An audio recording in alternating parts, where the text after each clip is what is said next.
So we have the first layer, the first box, or the first course, I should say.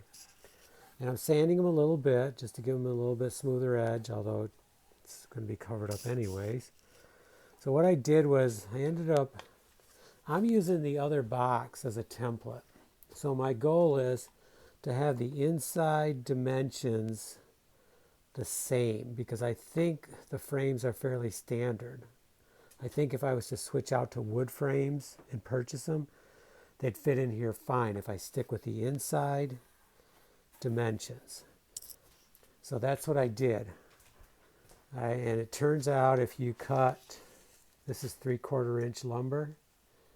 So the sides are 14 and a half, the short side, and the long side, which overlaps, is 20 and a half.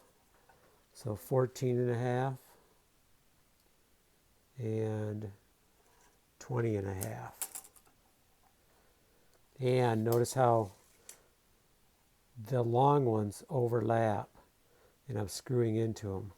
So what I did was I took a narrower one because my lumber I had some narrower ones and some wider ones. So I started with a narrower one, put one screw into that one.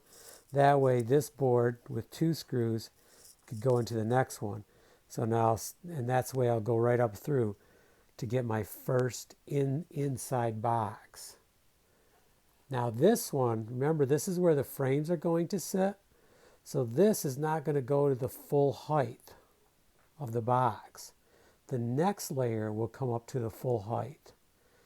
So we're going to continue this up through. I'm not sure how it's going to work out with my lumber width, but I have more I didn't rip yet, so I can rip them. And then I had some larger ones, some larger poplar over here if I need some, like this board right here, if I need some out of there or here or even here and here, I can get some out of that. So I should be able to make it work. Let's get the first layer done, and then the second layer is basically just going to go on to this, offsetting the joints.